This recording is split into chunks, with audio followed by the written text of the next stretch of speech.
ভালো আছেন? আমিও ভালো আছি। তো আলহামদুলিল্লাহ আজকে যে ফার্মে ৩টা গরু ছিল, শখের যে ৩টা গরু ওগুলো আজকে বিক্রি করে দিলাম।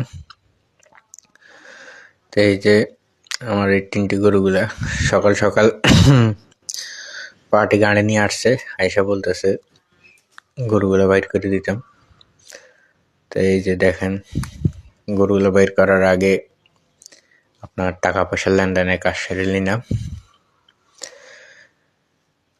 তো খারাপই লাগতেছে যে ৪ মাস ৫ মাস সেগুলো লালন পালন করে একটা মায়া হয়েছে। এখন যার যায় সে বুঝে। এত মাস লালন করার পর আসলে আমি সারাক্ষণ এই গরুগুলোর সাথে সময় দিতাম, আর সেগুলা বিক্রি করে দিলাম। দেখতেছেন, আপনারা দেখেন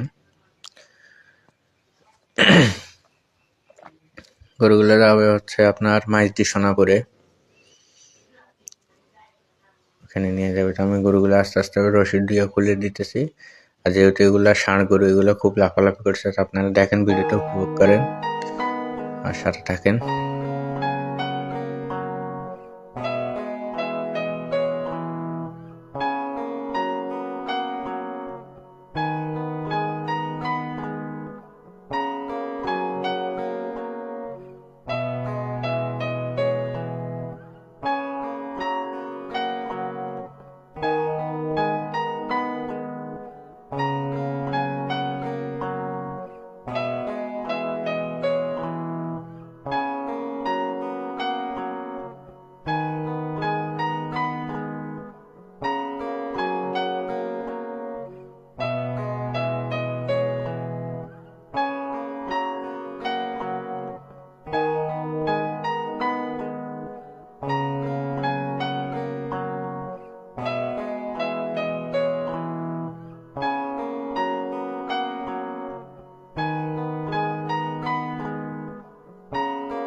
চলে আসলাম আবার আপনাদের মাঝে।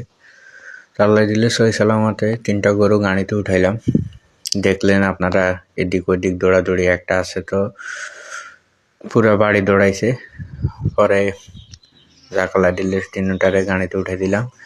এখন লাস্ট পর্যায়ে যখন গাড়িটা টান দিবে, তখন ভাই আমার মনের ভিতরে যে কি হইতেছিল একমাত্র আমিও বুঝতেছি। আসলে যারা পশু পাখি লালন পালন করেন তারাই বুঝেনি বিদায় বেলায় কতটা কষ্টকর। তো আমি যে গরুটারে দেখতেছেন বারবার মুছে দিতেছি, মারতেছি, এটাই আমার সাথে বেশি শয়তানি করতো আমার ফার্মে। এর সাথে আমার বন্ডিং হইতেছিল ভালো। দেখতে পারতেছিলেন আপনারা, গাড়িতে উঠতে চাইতেছিলেন, তারপরে খামার থেকেও বের হইতে চাইতেছিলেন না। তা আর কি করার, জীবনে তো আগে বিদায় তো দিতেই হবে। শেষমেশ গাড়িটাও ছেড়ে দিল, আমার অবস্থা ভালো না। তো সবাই ভালো থাকবেন, দোয়া করবেন আমার জন্য, যেন আরও ভালো কিছু করতে পারি, আরও ভালো পর্যায়ে এগিয়ে যেতে পারি। সব দোয়া করবেন, সাথে থাকবেন, ফলো দিবেন, শেয়ার করবেন। আসসালামু আলাইকুম।